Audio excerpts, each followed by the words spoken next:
We start from Ohm's law again.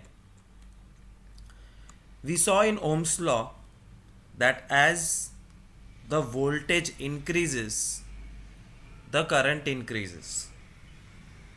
Therefore, you can say voltage is directly proportional to current, and therefore you can say voltage is equal to current and a constant R is born. This constant R is inside this wire. Inside this piece of wire, there is resistance, and the dictionary meaning of resistance means to stop. So it literally does the work of slowing the electrons down. It does not stop, it just slows them down. And how much it will slow depends on the R value. And R is V upon I. So V upon I, volt per ampere, is called resistance. The graph is always a straight line. So if voltage is 1.5, the current is 0.1. So voltage is 3, current is 0.2. Voltage is 4.5, current is 0.3. If voltage is 6, the current is 0.4. And this gradual increase, when you calculate, gives you the resistance value of 15 ohms. It means this is a speed breaker. Voltage is the push, therefore it is the accelerator, and ampere is the speed of the electrons or flow of electrons. तो मुझे ये car का याद दिलाता है, एक गाड़ी में एक्सेलरेटर होना चाहिए, ब्रेक्स होनी चाहिए. Acceleration tells the car to move forward, brakes works in opposite direction and slows down the car, and overall the car is moving. So the moving part is moving electrons called current, acceleration is the push which is the voltage, and brakes का काम resistance करता है. और ये तीनों का relationship है V is equal to IR, which is the Ohm's law. Now, there is something called as rheostat which is available in the market. You can go and buy it from an electric shop. Rheostat is a machine, a small machine, which has variable resistance. Variable resistance मतलब इसमें setting होता है जिससे resistance change कर सकते हैं. So it's like a डब्बा with a knob around which you can move and set what resistance you want in the circuit, wire लगा के, etc. etc. This activity is very simple activity. They are telling you to take three different things. A nichrome wire, nichrome is a type of metallic wire, a 10-watt bulb which has wire inside it, and a torch bulb which is a small bulb which has also connection inside it. So red, green and blue. And then they are telling you to repeat the Ohm's law experiment. So when you collect the red wire, you will be able to measure the ampere, you will be able to measure the voltage, और V और A को divide करके you will get the value of R. So let's say R is 10 ohms. Then they are telling you to attach the green bulb. When you attach the green bulb, your ampere value will change, your voltage will remain same, but V upon A का ratio R will change. You get second value of R. And when you attach the torch bulb, which is again a different device, the resistance value changes because the ampere value changes. The voltage remains same. Resistance comes out to be 1 ohms. What do you mean by this? Resistance ज़्यादा तो ampere कम. Resistance कम तो ampere ज़्यादा, because voltage is going to be same. So let's say the voltage is 10 volts. It is fixed, it is inside the battery, it cannot be changed. तो ampere मतलब actually ए नहीं लिखना चाहिए था, current I लिखना चाहिए था. 1 ampere, 2 ampere, 10 ampere. So at 10 voltage, 1 ampere current, therefore resistance is 10. V is equal to IR. If you can see, it's a very simple formula. V is equal to I into R. 10 is 1 tenza, 10 is 2 5za, and 10 is 10 1za. Current come, resistance ज़्यादा, current ज़्यादा, resistance कम. पंखे का regulator है ये in one way. It's a very crude example but related to the real life scenario of a fan. Who is providing the voltage for the fan? Voltage means the push. Torrent power is providing the voltage, and that voltage is same everywhere in India, entire India. ये voltage, ये push अगर ज़्यादा हो गया तो पंखा खराब हो जाएगा. If too much voltage is given to the fan will not work properly. Therefore, who reduces the voltage or who controls the voltage? The resistance controls it. और पंखे के रेगुलेटर पे 1 2 3 4 लिखा होता है, तो कैसे काम करेगा? This is 5, this is 3 and this is 1 on the regulator. 1 मतलब slow speed. ना. This is 1, this is 3, this is 5. 1 मतलब पंखा स्लो चाहिए. पंखा स्लो तब होगा जब करंट कम होगा, और करंट कम तब होगा जब रेजिस्टेंस ज़्यादा होगा. Therefore, imagine that when you are keeping the fan on 1, your resistance is high, therefore current is low, therefore fan is slow. But when you keep on 5, the resistor is low, the current is high, and when the current is high, the fan is fast. So we play with resistance to control the current and hence control the speed of the fan, because torrent power does not allow us to control the voltage. This is practical application of Ohm's law in front of you, a simple fan regulator. Small objectives. Anything which offers low resistance, कोई भी चीज़ जिसका resistance कम है, is a good conductor of electricity, and anything that offers high resistance is a poor conductor of electricity.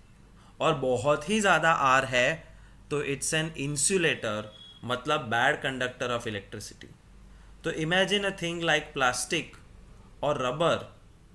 Plastic और rubber की जो बनावट है, suppose plastic का पाइप या प्लास्टिक का वायर ले लो, रबर बैंड लो, रबर बैंड के थ्रू इलेक्ट्रिसिटी पास होगी?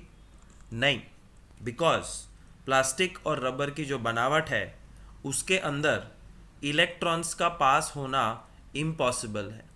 Y electrons can not pass?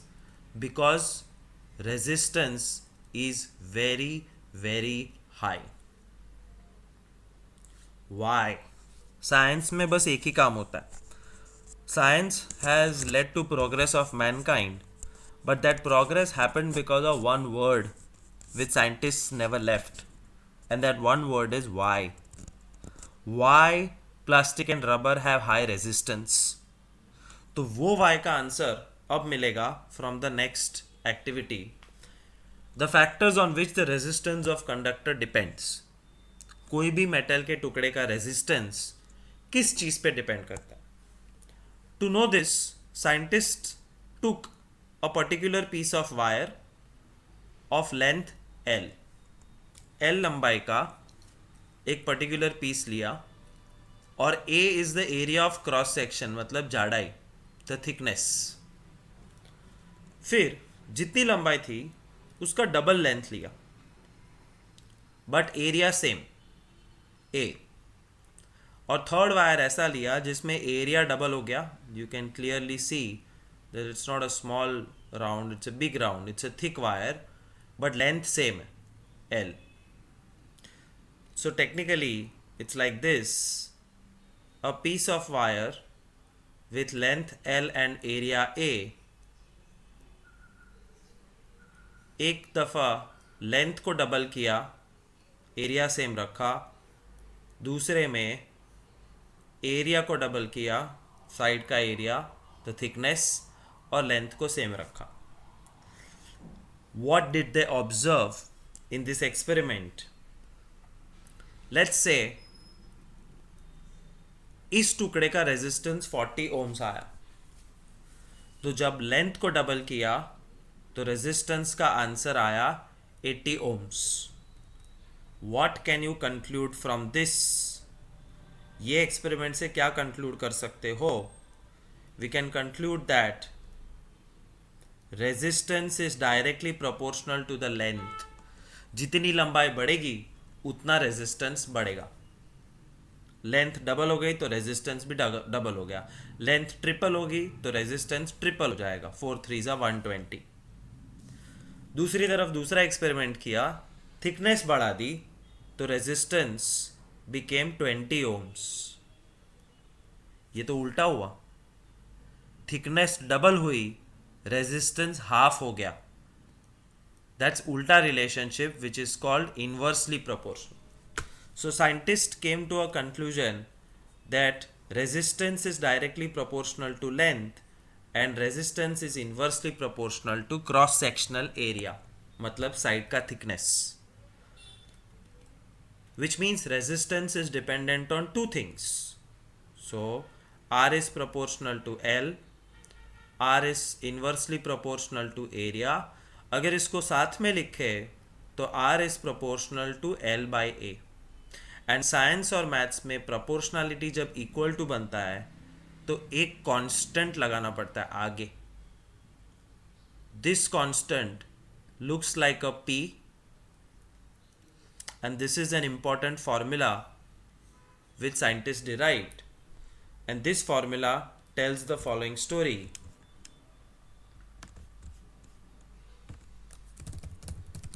Resistance of any piece of metal depends on its length,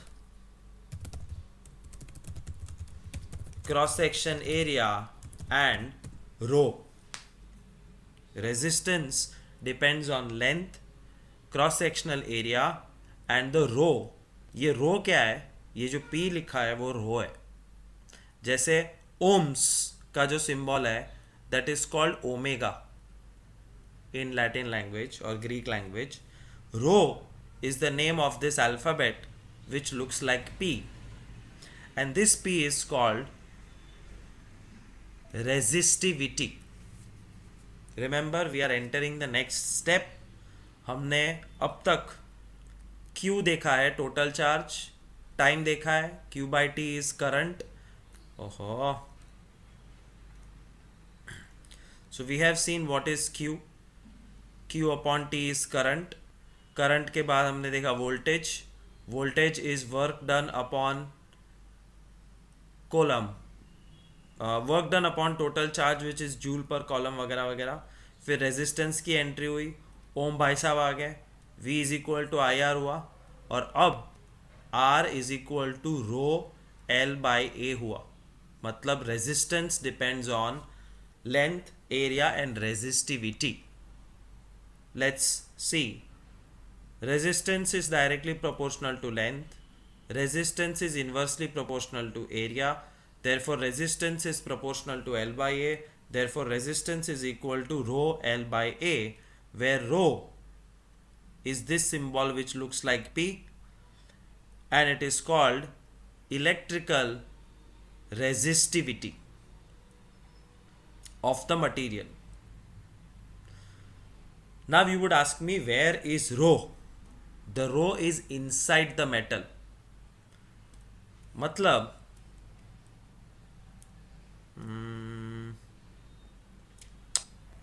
मतलब अगर मैं ऐसे 3 सेट लेता हूं,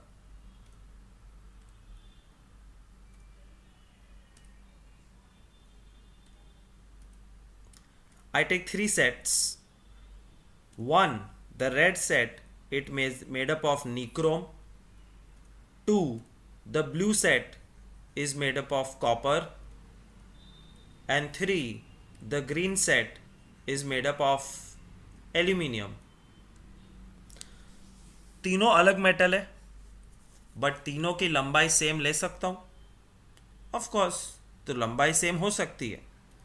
लंबाई है 2 सेंटीमीटर, तो ये भी 2 सेंटीमीटर ले सकते हैं, ये भी 2 सेंटीमीटर ले सकते हैं. क्रॉस सेक्शन एरिया 1 सेंटीमीटर ले सकते हैं, ये भी 1 ले सकते हैं, ये भी 1 ले सकते हैं. When you double the length, it means you have to take 4 centimeter nichrome wire, 4 centimeter copper wire, 4 centimeter aluminium. और थिकनेस जब बढ़ाई तो 2 सेंटीमीटर थिकनेस वाला वायर लेना है और लेंथ 1 सेंटीमीटर रखनी और 2 सेंटीमीटर रखनी. अगर सारे डायमेंशन सेम है तो क्या सबका रेजिस्टेंस सेम आएगा? नहीं, सबका रेजिस्टेंस सेम नहीं आएगा. बट वी सेड, ध्यान से सुनना please, we said resistance depends on length and resistance depends on area. और लेंथ और एरिया सबके सेम है, तो सबका आर सेम होना चाहिए, बट नहीं है. क्यों? Because there is something called as resistivity. और रेजिस्टिविटी कहाँ है? रेजिस्टिविटी मटेरियल के अंदर है, रो, which is not visible, but this resistivity change makes the R value change. Therefore, I say R depends on length, area and resistivity, and resistivity fix होता है. It's a constant. दुनिया का किसी भी कोने में जाके कॉपर लो तो कॉपर की रेजिस्टिविटी सेम मिलेगी और उससे उसका रेजिस्टेंस डिसाइड होता है. तो ऐसा यूनिट ऑफ रेजिस्टिविटी कैलकुलेट करते हैं. And then we look at this table, which is very interesting. Resistance is equal to resistivity rho length upon area. Therefore, what is rho equal to? It's R into A upon L. सिर्फ अदला बदली की. तो rho मतलब resistivity की unit R ohms, area metre square, length metre, metre square और metre cut. Ohm metre is the SI unit of resistivity, which you can read here. The SI unit of resistivity is ohm metre and it's a property of material. वो हर material के अंदर होता है, बाहर दिखता नहीं है, उसको नाप नहीं सकते. वो लेंथ नहीं है, वो ब्रेथ नहीं है, वो एरिया नहीं है. It is inside the material.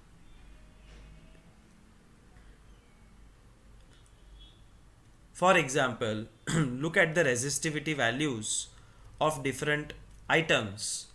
Silver has lowest resistivity. Resistivity अगर लो होगी तो रेजिस्टेंस भी लो होगा, और रेजिस्टेंस लो होगा तो it's a very good conductor of electricity. Therefore, in this list, the best conductor of electricity is silver. But look at manganese. Manganese की resistivity silver से ज़्यादा है. And if resistivity rho is more, resistance R is more. And if resistance R is more, current I is less. और अगर current कम है, it means it's bad conductor तो नहीं बोल सकते, अ लेस कंडक्टर और a poor conductor of electricity. But overall, these are all metals, and all metals are very good conductors of electricity. Alloys are also okay conductors of electricity, but numbers बहुत ज़्यादा है. मतलब इसमें current कम होने वाला है, but इतना भी कम नहीं कि पास ही ना हो. But the exception is insulator. Insulators मतलब glass, rubber, ebonite, diamond and paper, किसी के थ्रू इलेक्ट्रिसिटी पास नहीं होती, because just look at the values of their resistivity. Glass की रेजिस्टिविटी 10⁻10 मतलब 10 billion. 10 billion is a big number, and because resistivity is high, resistance is high, current is low, और इतना high resistance है कि current almost zero हो जाता, therefore current cannot pass through this, they are called insulators. But if you look at any of these values, ये 10⁻⁻8 है, मतलब 0.00000016, which means very small value. सारे 10⁻⁻8 -6 etc. means they are all small. Resistivity small, therefore resistance is small. Resistance is small, therefore current is high. Therefore they are good conductors of electricity. So I hope you understand कि किस पे कौन dependent है. Resistance depends on the length and the area and the resistivity of the material. और resistivity of the material is a natural thing. ये कोई change नहीं कर सकता. R चेंज हो सकता है बिकॉज R लंबाई से चेंज होता है, R पौड़ाई से चेंज होता है, बट रेजिस्टिविटी चेंज नहीं हो सकती. It's a natural fixed value.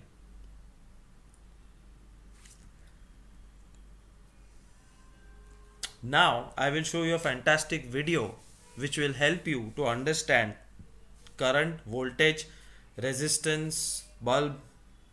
It's a good animation. See it and enjoy.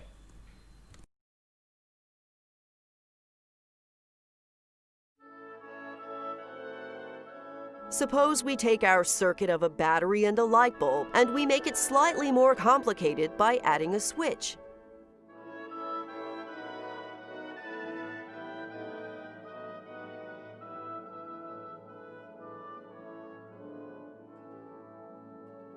When the switch opens, the charged particles are prevented from passing through. Particles with the same charge repel one another, and they therefore spread out throughout the wire.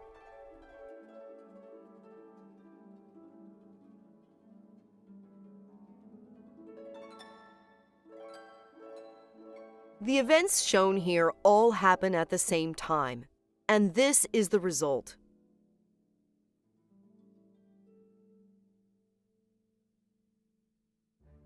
For the light bulb to turn on, the switch must close, so as to create a complete path for the charged particles to flow around the loop.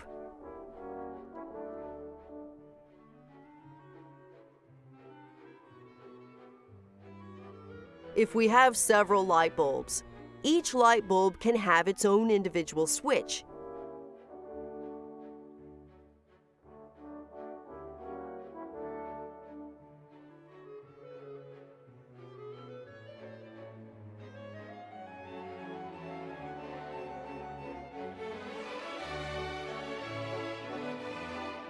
Or we can have one switch which controls all the light bulbs.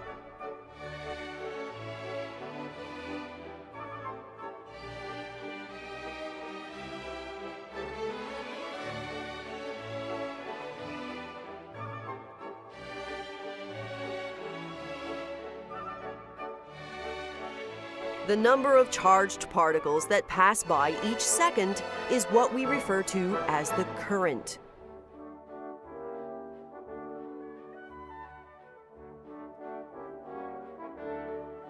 The charged particles flow through the light bulb because the battery causes them to have a higher potential energy on one side of the light bulb than the other.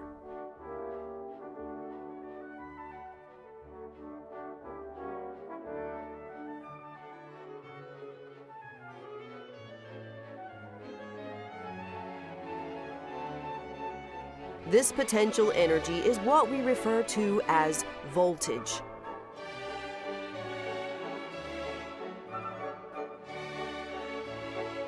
If both sides of a light bulb are at the same voltage, then no current will pass through it.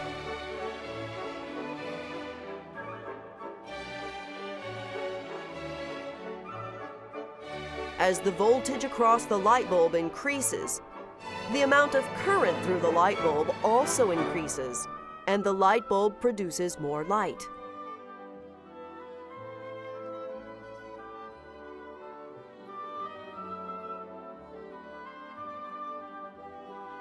When a switch closes, it causes the two different parts of a circuit that it connects to be at the same potential energy.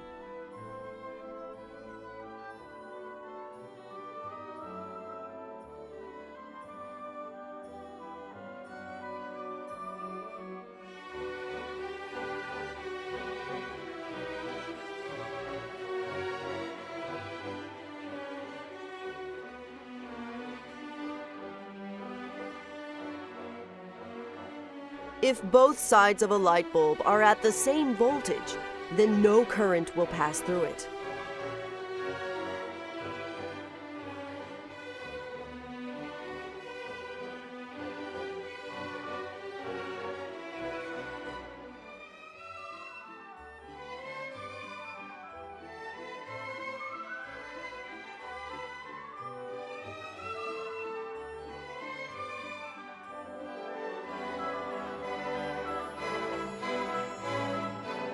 And if no current passes through a light bulb, then this means that both sides of the bulb are at the same voltage.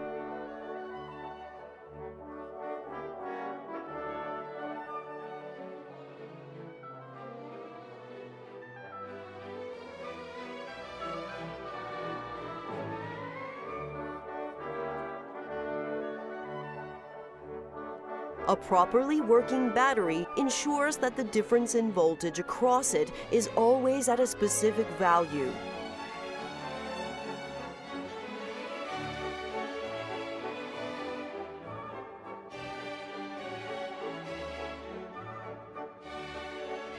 All points that are directly connected to each other through metal conductors and closed switches are at the same voltage.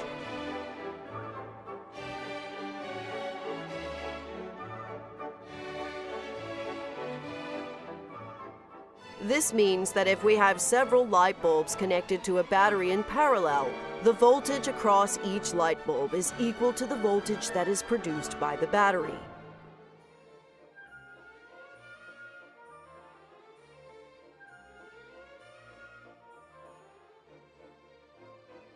Since the voltage across the light bulb determines how much current passes through it, each of these light bulbs will have the same current pass through it as we had when we had just one light bulb connected to the battery.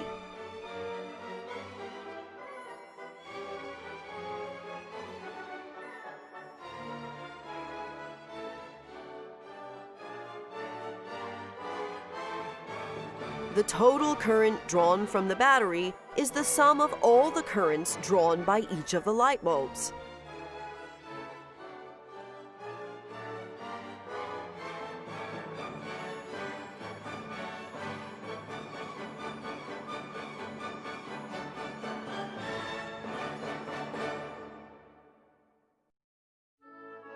Now, let us consider a situation where we have several light bulbs connected in series.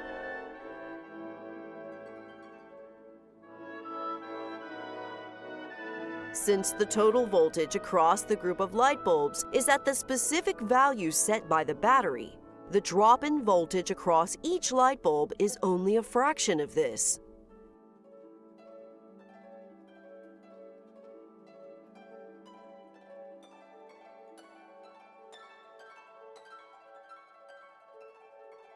Since the current that passes through each light bulb depends on the voltage across it, this smaller voltage across each of the light bulbs means that a smaller current will flow through them.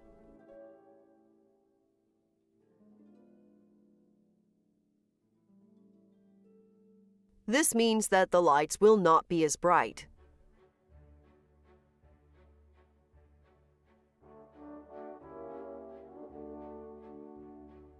Because the light bulbs are connected in series, this means that the current passing through each of them is the same.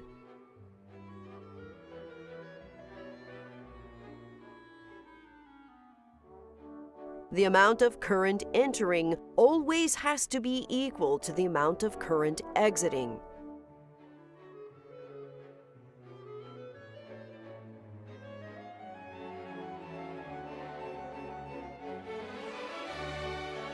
This is what we refer to as Kirchhoff's current law.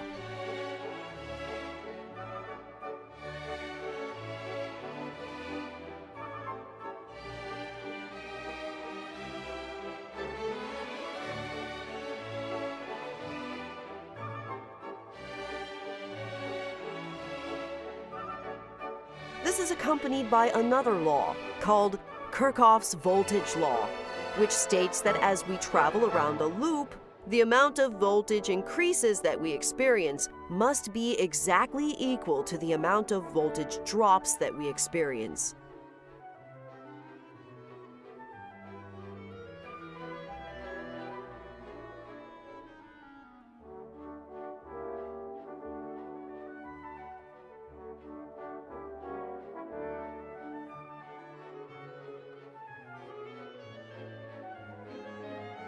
The use of these two laws together allows us to analyze all electric circuits, no matter how complex they become. Much more detailed information about voltage, current, and electric circuits is available in the other videos on this channel.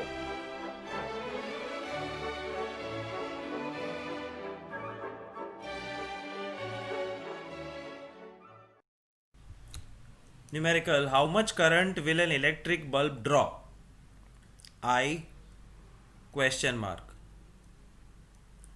From a 220 volt source, V 220 volts. If the resistance of bulb filament is 1200 ohms. Easy. अगर list बनाना आएगा तो सब कुछ easy है. V is equal to I R. Ohm's law का formula 220 is equal to I into R. I is equal to 220 upon 1200. 0 0 cut और 2 के साथ कट करो 11 by 6. 1.6 1 6 50 6 8 48 20 6 3 18. 1.83 एम्पियर आंसर आए. अब क्वेश्चन बी पूछा है, how much current will electric heater coil draw? How much current? I from 220 volt source, V is equal to 220. If the resistance of heater coil is 100, resistance 100 है तो देखो दोनों में voltage same है, therefore ज़्यादा resistance का current कम, तो कम रेजिस्टेंस का करंट ज़्यादा आने वाला है. V is equal to I R which is Ohm's law. 220 is equal to I into 100. I is 2.2 ampere. कुछ तो गड़बड़ किया मैंने कैलकुलेशन में. हाँ, यहाँ पे 0 0 कट, 22 का 11 तो 120 का 60 आए, and 11 upon 60 is 0.183. So 0.183 ampere versus 2.2 ampere. Sum over देख लो. 0.183 यहाँ पे 0.18 है, 2.2 2.2. V is equal to I R use करना है और कुछ नहीं. It's very easy. Potential difference between the terminal of electric heater is 60 volt. Potential difference मतलब voltage मतलब V, 60 volts. When it draws a current of 4 ampere, I is equal to 4 ampere from the source. What current will heater draw? What current will the heater draw if potential difference is increased to 120? मतलब 60 volts पे 4 ampere current है तो 120 volt पे कितना current होगा? और किसकी बात चल रही है? इलेक्ट्रिक हीटर की. Now if you have played with the software which I have told you, that software allows you to have resistance. Bulb के अंदर रेजिस्टेंस होता है. मुझे एक जन ने पूछा भी था कि रेजिस्टर नहीं डालोगे तो सर्किट जल जाएगी, बट रेजिस्टर नहीं डालते, सिर्फ बल्ब होता है तो भी कैसे सर्किट चालू रहती है? Because bulb is a resistor. Bulb के अंदर खुद का रेजिस्टेंस होता है. सो हियर 60 वोल्ट पे 4 एम्पियर, तो हम रेजिस्टेंस फाइंड करेंगे इलेक्ट्रिक हीटर का. V is equal to I R. 60 is equal to 4 into R. R is equal to 60 upon 4, 15 ohms. तो एक बार इलेक्ट्रिक हीटर का रेजिस्टेंस पता चल गया, वो जिंदगी भर सेम रहता है, because that resistance is inside the heater. और हीटर में कोई चेंजेस नहीं करने वाले हम. जब तक यूज करेंगे तब तक 15 ओम रेजिस्टेंस रहेगा उसका. सो R is 15. The same R will be applied here. तो 120 वोल्ट पे कितना current can again be found out by V is equal to I R. फर्क इतना है, इस बार वोल्टेज 2 और करंट 2 होगा, हीटर तो वही है.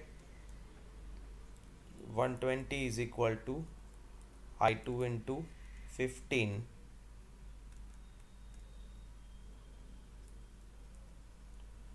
I2 is 120 upon 15. 522 za 524 za upon 53 za 8 ampere answer.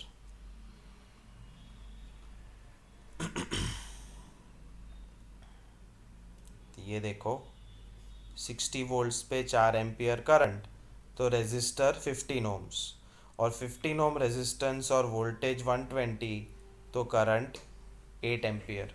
It is nothing but using V is equal to I R 2 times and finding out what we want.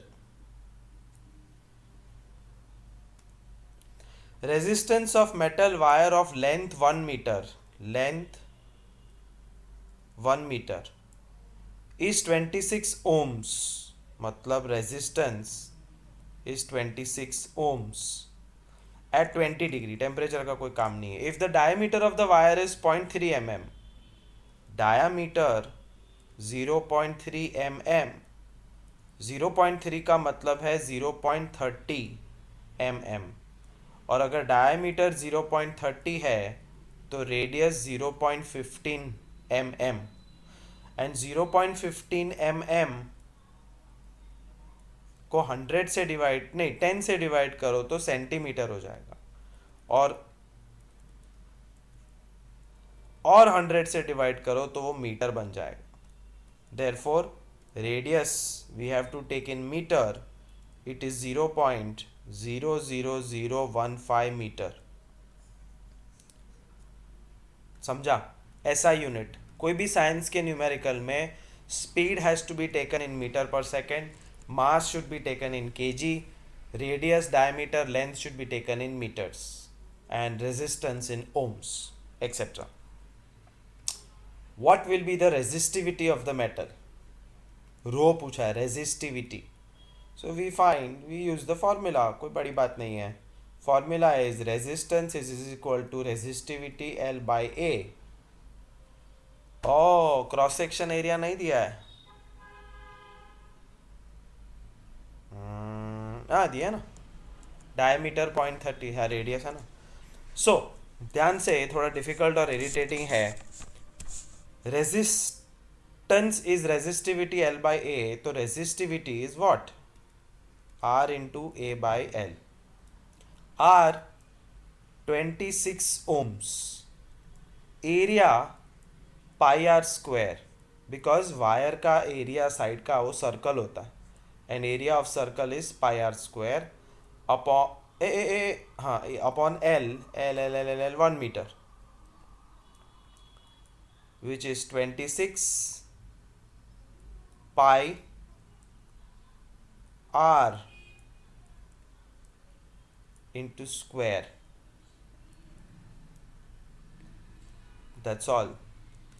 इसका कैलकुलेशन करो तो सम over हो जाएगा. अब पाई 7 तो कट नहीं हो रहा है, so 26 into I am changing the value of pi और 15 upon 5 zeros.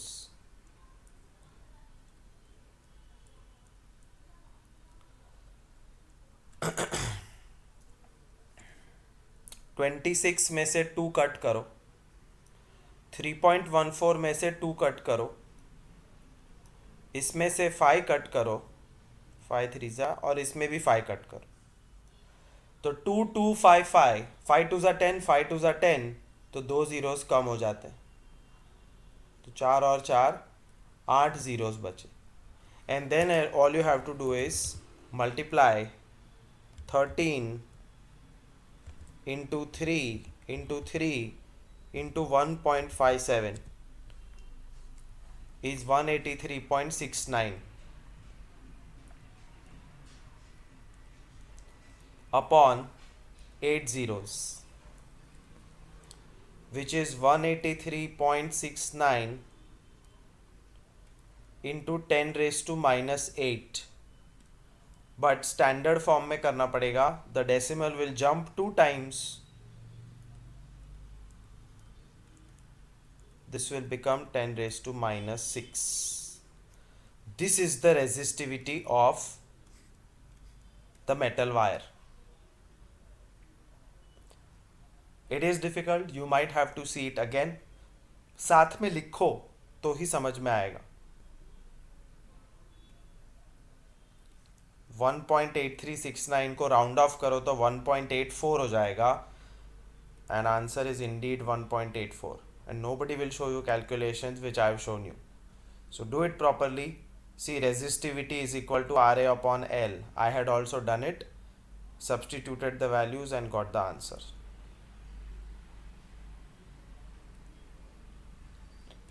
A wire of given material having length L and area of cross section A has resistance 4. Length L, area of cross section A, resistance 4. What would be the resistance of another wire of same material having length L by 2 and area of cross section 2A?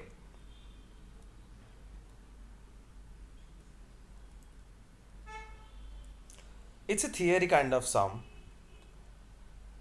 एक wire है जिसकी लंबाई है L, जिसका cross section area है A. इस चीज का रेजिस्टेंस है 4 ohms. If you take same metal और लेंथ कर दो आधी,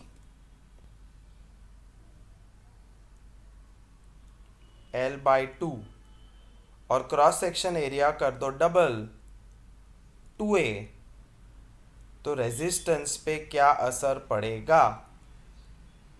that we have to find out. Not difficult. See carefully.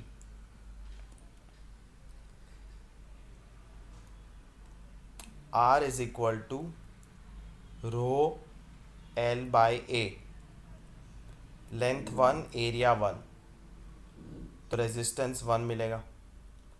R1 is 4, row L1 L है और एरिया 1 A है. Therefore resistivity is 4A by L. Stop here. Do the same thing here. R2 is rho L2 upon A2. And rho does not change क्योंकि material same है. मैंने क्या कहा था, resistivity material के अंदर है, दुनिया में कहीं से भी लो वो सेम रहेगा. सो R2 इज रो की जगह 4A by L. L2 is L by 2 and A2 is 2A. ये रहा L2 A2 एंड रो, तीनों की वैल्यूज डाल दी. L L cut, A A cut, 4 4 cut, सब कुछ कट हो गया. आंसर इज 1 ओम. सो एक इक्वेशन में से रो की वैल्यू दूसरे में डालो, रेजिस्टेंस 1 मिलेगा, जो ये रहा. Use the formula and therefore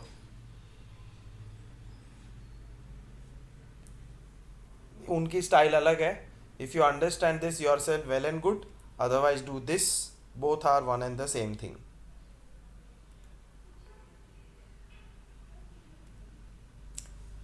On what factor does the resistance of conductor depend? Resistance of the factor depends on its length, area, and resistivity of material. Will current flow more easily through a thick wire or a thin wire of same material when connected to same source? Thin wire का resistance ज़्यादा होता है कि कम compared to thick wire's resistance? Think. So what I remember is resistance is inversely proportional to the cross sectional area. मतलब छोटा area बड़ा resistance, बड़ा area come resistance. Question is, will current flow more easily through thick or thin wire? More resistance, less current. Less resistance, more current. So more current will flow through thick wires, less current will flow through thin wires.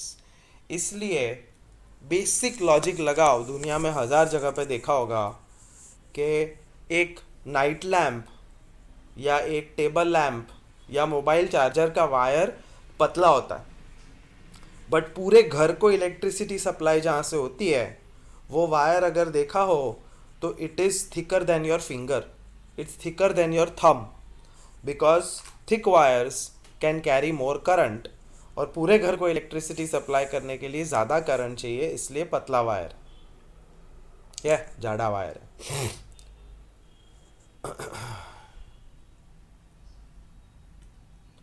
Let the resistance of an electric component remain constant while the potential difference across the two ends of the component decreases to half of its former value. What change will occur in the current through it?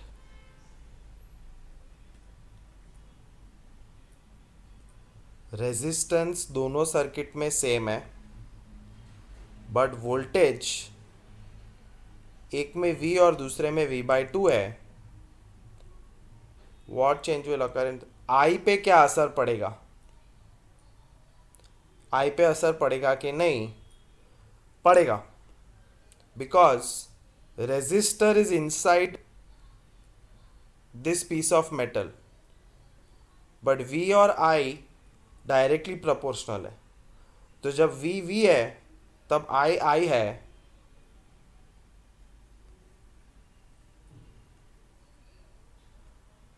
अगर voltage को V/2 बना दिया तो current भी आधा हो जाएगा, because V and I are directly proportional. Why are coils of electric toaster and electric iron made up of alloy rather than pure metal? Electric toaster का काम है गर्म होना. इलेक्ट्रिक आयन इस्त्री का काम है गर्म होना. Toaster ion gives us heat. Heat तब आता है जब रेजिस्टेंस हाई होता है. जी हाँ, और रेजिस्टेंस हाई कब होता है? जब करंट लो हो.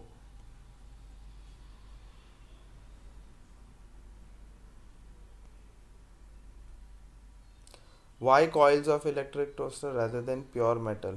Alloy. हाँ, क्यों alloy यूज करते हैं और pure metal नहीं? Because alloys have higher resistance than pure metals. This is the main answer. Alloys का रेजिस्टेंस प्योर मेटल से ज़्यादा होता है. रेजिस्टेंस भी नहीं, actually resistivity. So answer starts like this. Resistivity of alloy is more than resistivity of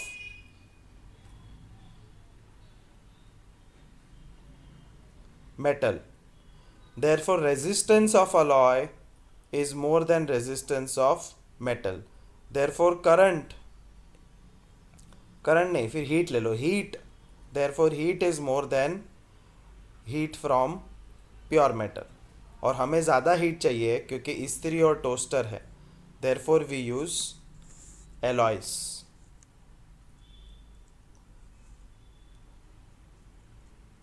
ion और mercury में better conductor कौन है?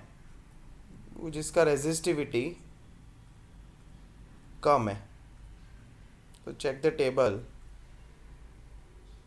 Where is iron, where is mercury? Iron, mercury.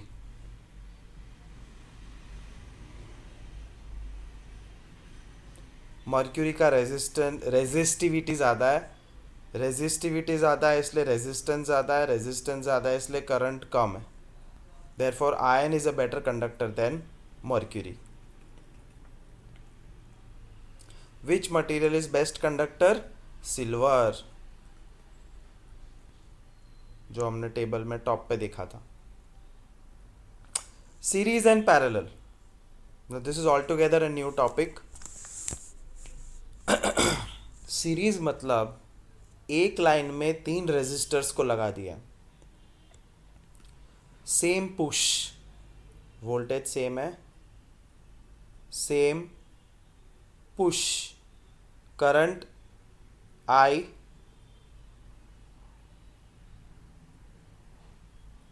Same current, same voltage, but 3 resistor लगाए line में. That's called series. और जब एक series में 3 रेजिस्टर्स लगाओगे तो क्या होगा? The push will be divided. The push will be divided as V1, V2, V3, but the current will remain same throughout the circuit. लेकिन अगर रेजिस्टर्स को पैरेलल लगाया, which is something like this, तो same push will not be divided. They will still get the same push, all 3, but the current will be divided as I1, I2, I3. Do you see already some similarity and some difference? एक में voltage के टुकड़े हो रहे, दूसरे में current के टुकड़े हो रहे. सीरीज में वोल्टेज डिवाइड हो जाता है, करंट सेम रहता है तीनों रेजिस्टर्स के थ्रू. बट पैरेलल में वोल्टेज सेम रहता है, करंट डिवाइड हो जाता है. तो what is all this? I know it is difficult. धीरे धीरे it will make sense. First, let us understand whether the resistors are in series or in parallel. Series और parallel gas करने का सबसे इजी तरीका है डाइवर्जन. एक road जो कहीं से शुरू होता है और कहीं पे ख़त्म, does it ever divided into 2? No. तो ये एक सिंगल रोड है और ये सिंगल रोड के रास्ते में अगर रेजिस्टेंस 1, रेजिस्टेंस 2, 3 और 4 आया तो resistor 1, 2, 3 and 4 are called to be attached in series, क्योंकि कोई डाइवर्जन है ही नहीं. एक ही रास्ता है, चारों स्पीड ब्रेकर यूज करने पड़ेंगे. रेजिस्टेंस मतलब स्पीड ब्रेकर ना, तो there is no option but to pass through all the speed breakers. But कभी कभी रोड ऐसे होते हैं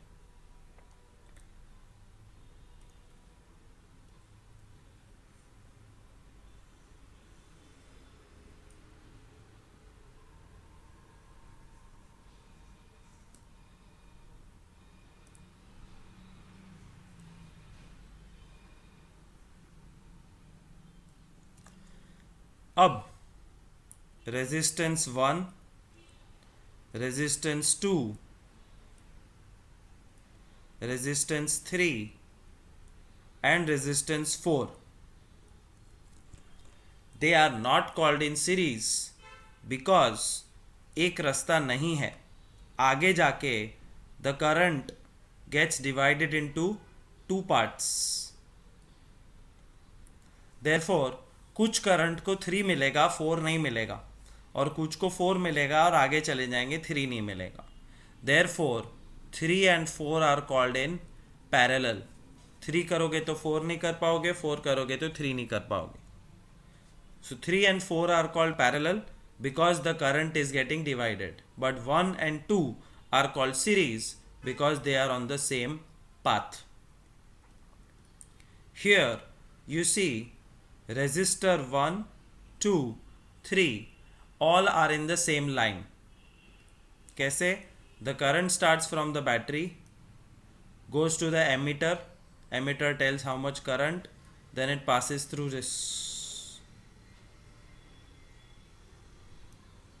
Then it passes through resistance 1, फिर 2, फिर 3 and all the way back to the battery. But यहाँ पे the current starts और यहाँ तक आने के बाद उसके पास 3 अलग रास्ते हैं, 3 अलग रेजिस्टेंस से पास होने के लिए, और फिर वो रास्ते वापस ज्वाइन हो जाते हैं and they all come back to the same wire in the same battery. This is called series, this is called parallel. Series में वोल्टेज डिवाइड हो जाता है, पैरेलल में करंट डिवाइड हो जाता है। सीरीज में करंट सेम रहता है, पैरेलल में वोल्टेज सेम रहता है।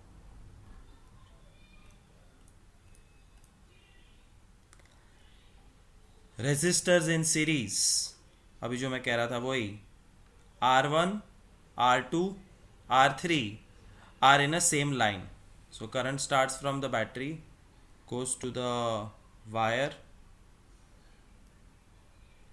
then travels through first R, second R, third R, and back to the emitter and back to the switch and back to the battery.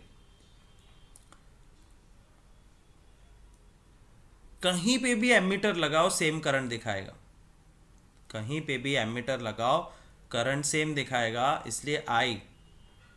But voltameter जब R1 पे लगाया तो voltage अलग मिला, V1, V2, V3. Battery provides the push. Suppose battery provided 9 volts of push. It got divided as 5 volts, 3 volts and 1 volt. Push divide हो गया, और equally divide होना ज़रूरी नहीं है हर बार. It can get divided in any proportion.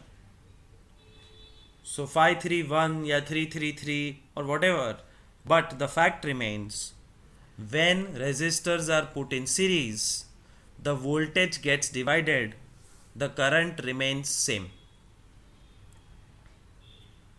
समझ में? अब एक डेरिवेशन है जो बाय हार्ट करना पड़ेगा. It's not given very clearly in textbook, so you beware and learn from here only. In series resistance, voltage is equal to, total voltage is voltage 1 plus 2 plus 3. वो हम 4 voltameter attach करके देख सकते हैं कि 9 volt की battery थी, 5 इसने ले लिया, 3 इसने और 1 इसने. But V is equal to IR, V1 is IR1, V2 is IR2 and V3 is IR3. ये चारों V को सब्सटीट्यूट कर दो तो IR is IR1 plus 2 plus 3 and I is same. Total circuit का करंट ओवरऑल सेम है तो I common निकल के कट हो जाता. देयरफॉर बचा RS is equal to R1 plus R2 plus R3. मतलब ओवरऑल सर्किट का resistance is equal to the total of the 3 resistors.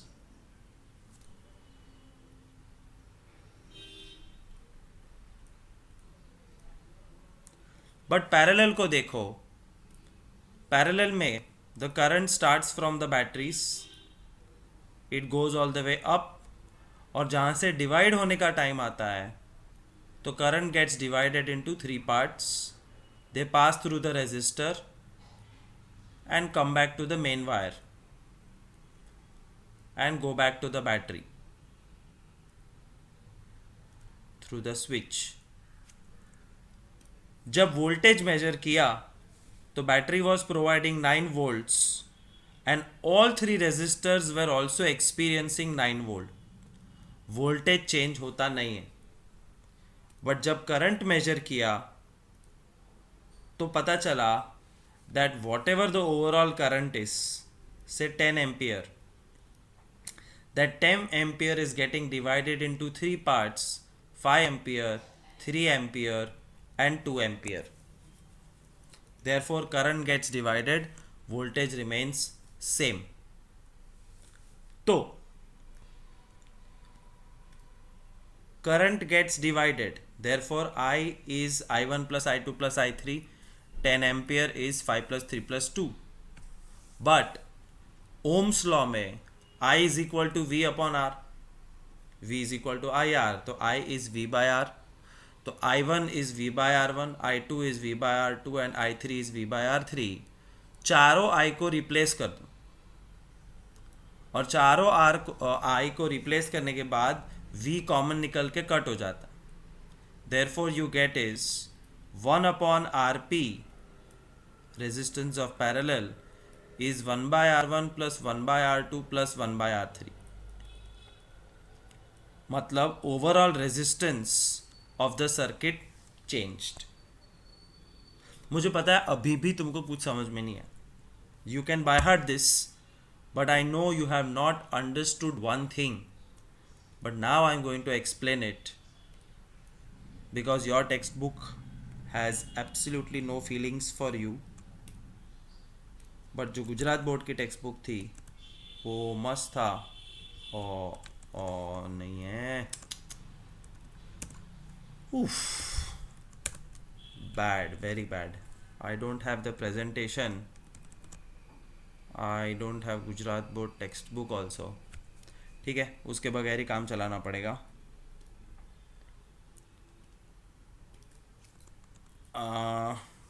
Okay, now I am going to tell you a story. किधर जाऊं? Story story story, why? Now listen to the story of series and parallel, तो तुमको समझ में आएगा। Very carefully listen to this story.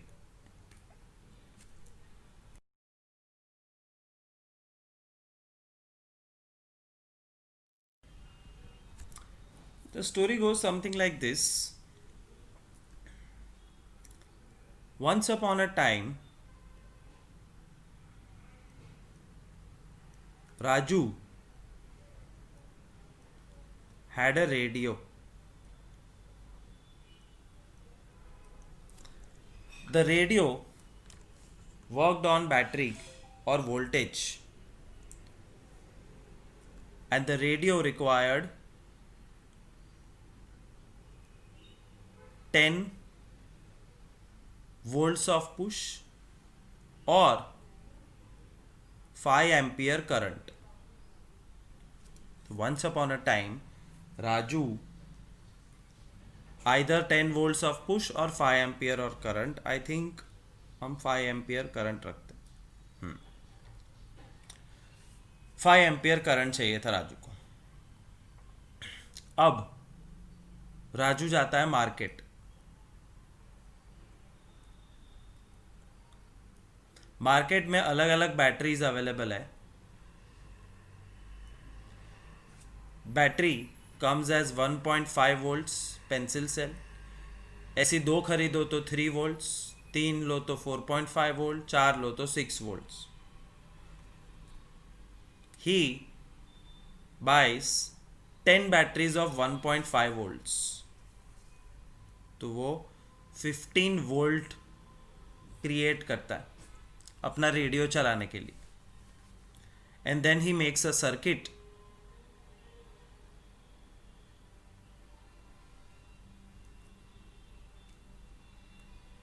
One two three four five six 15 volts का push,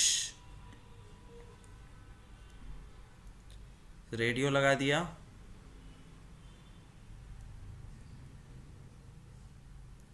और जैसे ही स्विच ऑन किया, रेडियो गेम बूम, रेडियो फूट गया, रेडियो खराब हो गया. वाई? Too much current.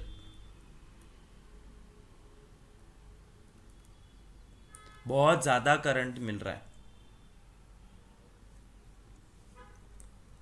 उसको रेजिस्टेंस लगाना पड़ेगा. सो ही took a book and calculated how much resistance is required. V is equal to IR. V is the voltage, it is the push. 15 volt push खरीद के लाया है. करंट चाहिए 5 ampere जो radio पे छपा हुआ है, तो कितना रेजिस्टेंस लगाना पड़ेगा? 3 ohms. ओके, 3 ohms रेजिस्टेंस लगाने से 15 वोल्ट की बैटरी 5 एम्पियर करंट देने लगेगी, तो रेडियो चलेगा, एब्सोल्युटली चलेगा. He goes back to market. Market जाके बोलता है भैया 3 ओम का रेजिस्टर देना.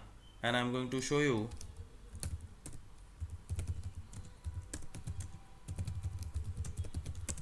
How resistors look. They are very small pieces, अपने नाखून जितने छोटे होते हैं और अलग अलग शेप और साइज में आते हैं. सब सर्किट के अंदर लगते हैं. These are resistors of different shapes and sizes. तो मार्केट गया और उसने बोला 3 ओम का रेजिस्टर देना भैया. भैया के पास 3 ओम का रेजिस्टर है ही नहीं, स्टॉक में सिर्फ 1 ओम और 2 ओम्स है.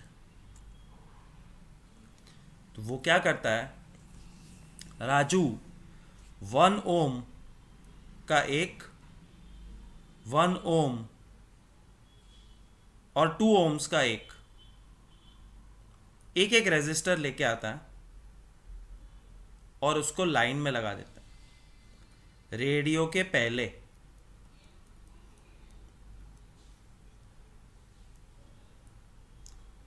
अब रेडियो चलेगा, because the rule says that if resistor 1 and resistor 2 are connected in series, तो overall resistance becomes R1 plus R2, मतलब 1 plus 2 3, और ओवरऑल सर्किट का रेजिस्टेंस 3 है तो करंट 5 है, और करंट 5 है तो रेडियो मधुर संगीत सुनाई देगा. Raju wins, and Raju uses series to control the current. Suppose Raju के पास मार्केट में 2 वोल्ट्स खत्म हो गए. अरे 2 ओम्स था ही नहीं, सिर्फ 1 ओम था. तो राजू क्या करेगा? 1 ओम के 3 लगाएगा और कुछ नहीं. Raju will attach 1 2 3, 1 ohm, 1 ohm, 1 ohm, R1, R2, R3, and R is equal to R1 plus R2 plus R3, 1 plus 1 plus 1 3, तो भी 3 अचीव होगा. That's called series connection used for controlling the current.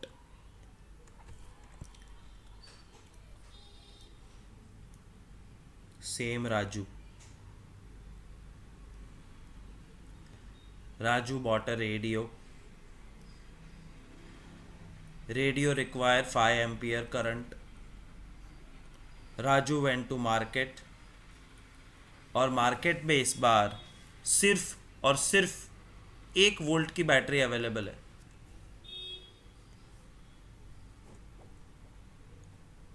1 volt. अब 1 volt की battery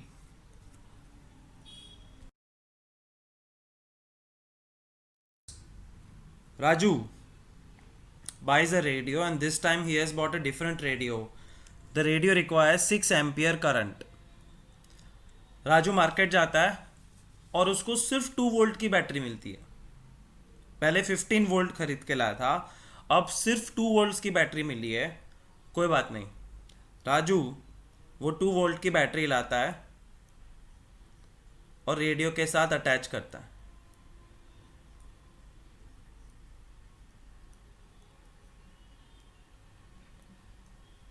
will the radio go on? No, radio on होता ही नहीं है क्योंकि radio को करंट कम पड़ रहा है, current is less. And why is current less? Because resistance की गड़बड़.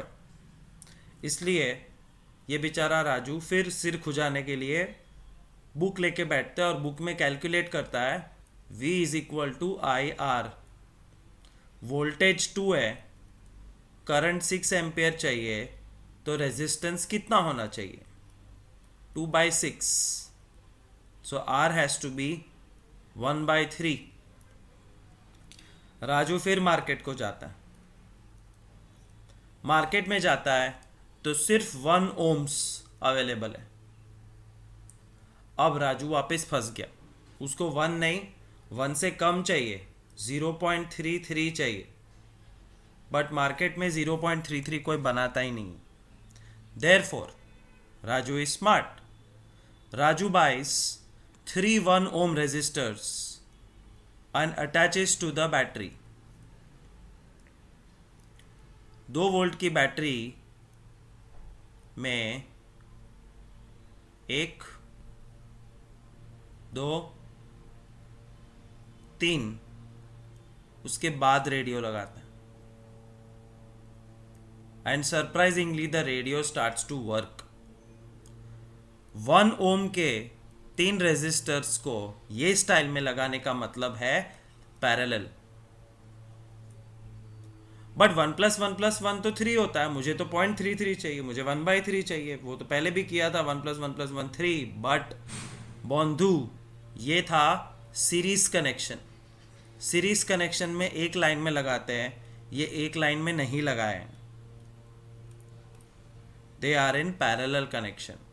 और पैरेलल कनेक्शन का मतलब है the formula is not R is equal to R1 + R2 + R3. The formula is 1/R is equal to 1/R1 + 1/R2 + 1/R3. पहला resistor 1 ohms का है, दूसरा भी 1, तीसरा भी 1. So 1/R is equal to 1 + 1 + 1. 1/R is equal to 3. R is equal to 1/3. Therefore, he successfully achieved the overall resistance of 1/3, because of which the radio started to play. Moral of this story: छोटे resistors को series में लगाओ तो overall resistance बड़ा हो जाता है. जैसे 1 + 1 + 1 3 बन गया. बट छोटे रेजिस्टर्स को पैरेलल में लगाओ तो ओवरऑल रेजिस्टेंस एकदम कम हो जाता है, लेस देन द 3. मतलब 1 1 1 तो छोटे से भी छोटा हो गया 0.33, और इसमें सबसे बड़े से भी बड़ा हो गया 3. So series and parallel are nothing but inventions which help you to control the overall resistance. और overall resistance control करोगे तो overall current control होगा, and overall current control होगा तो वो object चलेगा. वरना वो object चलेगा ही नहीं because of less current or more current. So series is a way of increasing the resistance and reducing the current, so things are proper.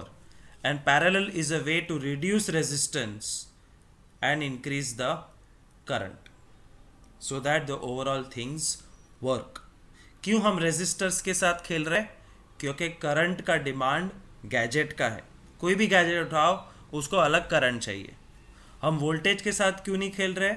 Because voltage is mainly provided by Torrent power.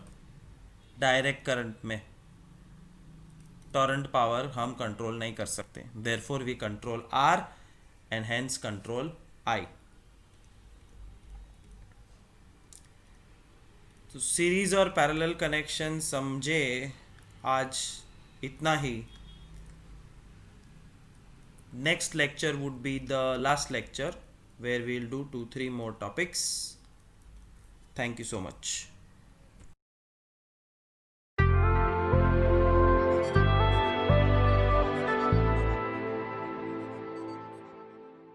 Let's experiment a little bit with circuits.